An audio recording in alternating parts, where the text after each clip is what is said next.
নমস্কার। আজকে একটি নতুন টিএলএম সংখ্যা চেনানোর টিএলএম। আমি এই টিএলএমের নাম দিয়েছি পুঁতি গুনব সংখ্যা চিনব। ডান দিকে 1 থেকে 10 পর্যন্ত বিভিন্ন সংখ্যা উলটপালট করে দেয়া আছে, আর বাঁ দিকে বিভিন্ন পুঁতির মালা। আমি বিভিন্ন সংখ্যার 1, 2, 3, 4 এভাবে বিভিন্ন মালা আমি তৈরি করেছি 10 পর্যন্ত এলোমেলো করে। শিক্ষার্থীরা বাম দিকের এই পুঁতির মালা গুনে কটি পুঁতি হলো এবং কয়টি সংখ্যা, মানে সংখ্যাটি ডান দিকের সংখ্যার সঙ্গে মেলাবে। প্রথম যে পুঁতির মালা আমি গুনলাম, গুনে পেলাম 10। এই 10 শিক্ষার্থীরা চেনে কিনা, শিক্ষার্থীরা মেলাতে পারে কিনা, এটাই হচ্ছে দেখার বিষয়। শিক্ষার্থীর সংখ্যা চেনানোই আমাদের মূল উদ্দেশ্য, এবং এই টিএলএম যদি সেই উদ্দেশ্য সার্থক করতে পারে সেটাই আমাদের উপকারিতা। পরের সংখ্যা 8 আমরা মিলিয়ে দেখালাম। 8 চপস্টিকের প্রান্তটি ডান দিকের 8 সংখ্যা বরাবর মাঝখানে গেঁথে দিলাম।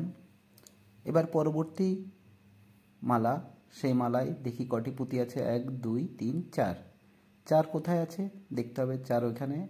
এখানেও আমরা চপস্টিকের প্রান্তটি গেঁথে দিলাম 4 বরাবর, মিলে গেল। পরবর্তী পুঁতির মালায় আমরা গুনে দেখব 1, 2, 3, 4, 5, 6, 7। 7 কোথায় আছে আমরা দেখব। এই যে 7, এই চপস্টিকের প্রান্তটি 7 বরাবর আমরা গেঁথে দিলাম। এবার পরবর্তী আমরা যে পুঁতির মালা সেটা আমরা গুনব। এই যে সেই পুঁতির মালা, এখানে আমরা গুনে পেলাম 1, 2। 2 কোথায়? এই যে 2। এভাবে আমরা প্রত্যেকটি পুঁতির মালা সংখ্যা গুনে গুনে ডান দিকের সংখ্যার সঙ্গে মেলাবো। এবং এই টিএলএমটি যদি আমরা প্রত্যেকটি শিক্ষার্থীকে দিই এবং দিয়ে তাদেরকে পুঁতির মালা গুনে গুনে সংখ্যার পাশে মেলাতে দিই, তারা মেলাবে এবং তাদের কাছ থেকে আমরা বুঝতে পারবো প্রকৃতপক্ষে তারা সংখ্যা চিনতে পারছে কিনা। খুবই আকর্ষণীয় টিএলএম। সংখ্যা চেনানোর জন্য এই টিএলএমটি ভীষণ উপযোগী।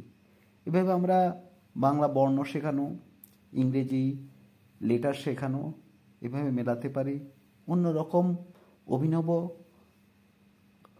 পরিকল্পনায় আমরা টিএলএম তৈরি করে শিক্ষার্থীদের সামনে হাজির করতে পারি, শ্রেণীকক্ষের পরিবেশকে আনন্দময় করে তুলতে পারি। এই ধরনের আরও ভিডিও দেখতে, নিত্য নতুন টিএলএম দেখতে এই চ্যানেলের পাশে থাকার অনুরোধ রইল। আশা করি আপনারা এই চ্যানেলের পাশে থাকবেন। ধন্যবাদ।